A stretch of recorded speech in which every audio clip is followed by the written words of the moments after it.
we are going to talk to you about Victorian tea parties. So, by now, you know about Lewis Carroll and his take on Victorian themes and tea parties, and we decided to show you what an actual tea party would look like.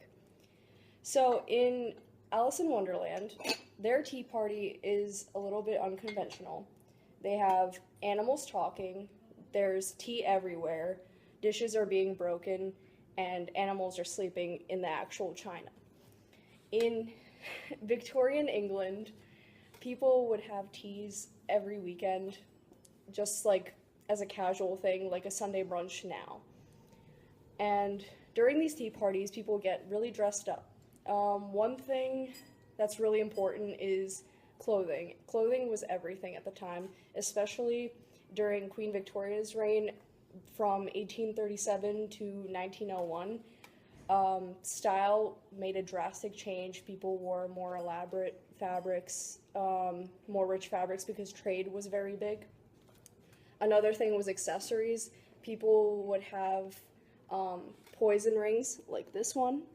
They would have embellished chokers and large earrings like the ones I'm wearing and like the ones Emily is wearing. And they would also wear dresses, usually longer than the ones we have on, but it's hard to find one anywhere now. So usually people would just discuss politics or like everyday activities, what they would be doing during the week, and it's like a time of relaxation. Lewis Carroll takes it to a whole different level. He has different anecdotes during the tea party, such as the Mad Hatter. He asks Alice a question. He starts off the party with a riddle. He goes, "Alice, how is a raven like a writing desk?" And it takes her a few minutes to figure out what that means, because no one really would understand how a raven is like a writing desk. And when she finally gives up and asks the Hatter how are they correlated, he doesn't give her an answer because there is none.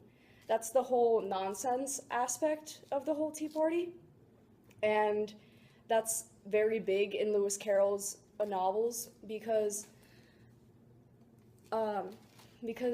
nonsense was a big theme during Victorian England. And with the whole idea of the animals running around, thank you, he wanted to give a childlike aspect to the party as opposed to what a Victorian tea party would look like in real life, which was very prim and proper. Everyone would have really nice manners. They would hold their pinkies up.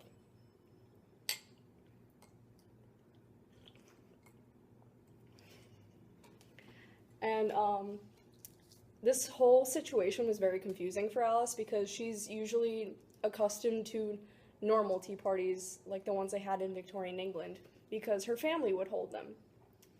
And it was a rarely unconventional type of event.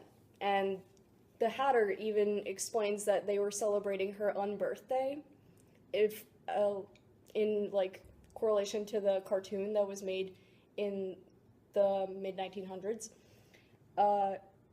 He explains that her unbirthday is just her birthday, but not the actual date, and it's just as special as her normal birthday. So she goes along with it, and they celebrate for a good while, and she completely loses track of time, and eventually keeps going on her merry way, and it eventually leads her to the Red Queen. So this whole tea party is very famous for the fact that she gets to meet the Mad Hatter, and he's a very important character to the story because he, in a way, helps her find the Red Queen and realize that Wonderland is basically just a dream, and so is everything that she's encountered, so on and so forth.